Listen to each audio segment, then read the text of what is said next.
माननीय पवार साहेबांच्या आरोग्याच्या स्थितीबद्दल त्या ठिकाणी मार्गदर्शन केलं. नमस्कार. तुमचं नाव सांगा सर. माझं नाव डॉक्टर अभिजित लोढा आहे. मी पवार साहेबांना बघतो आहे.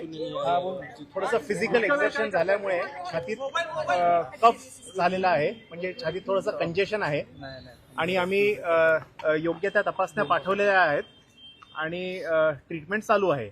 आता कंडिशन एकदम स्टेबल आहे आणि तपासणी आल्यावरतीच आम्हाला जे काही त्याच्यात बदल करायचा असेल ते बदल करू.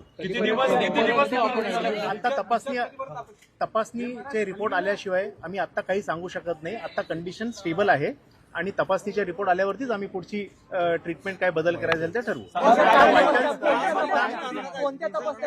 थोडंसं मी सांगितलं फिजिकल एक्झर्शन असल्यामुळे थोडंसं कंजेशन झालेलं आहे आणि आता सगळे व्हायटल पॅरामीटर्स सगळे स्टेबल आहेत. काळजी करण्यासारखं काय आता तरी काही नाही. आणि पवार साहेब आता रूम मध्ये आहेत, आयसीयू मध्ये नाही आहेत. Sir, English may be brief कर दीजिए.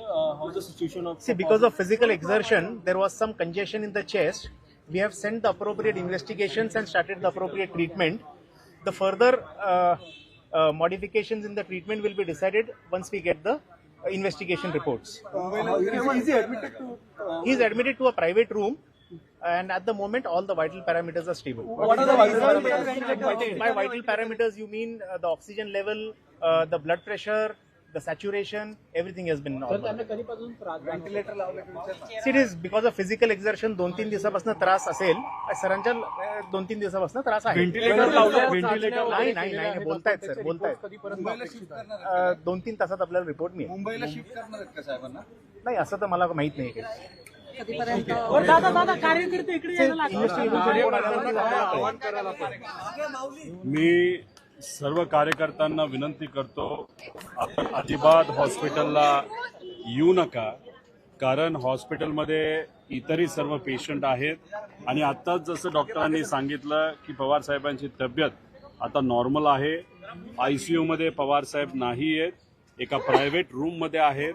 आत्ताच त्यांच्याशी मी स्वतः चर्चा करून आलेलो आहे. त्यामुळे कुठेही काही घाबरण्यासारखं, टेन्शन घेण्यासारखं अजिबात नाही. गेल्या 12-13 दिवसामध्ये फिजिकल स्ट्रेस म्हणजे तुम्ही बघितलं असेल, पवार साहेब स्वतः बऱ्याच ठिकाणी जात होते, लोकांना भेटत होते, त्याच्यामुळे थोडासा स्ट्रेस आलाय आणि आपण ज्याला कंजेशन म्हणतो म्हणजे कफ हा थोडासा काही प्रमाणात तिथं झालेला आहे.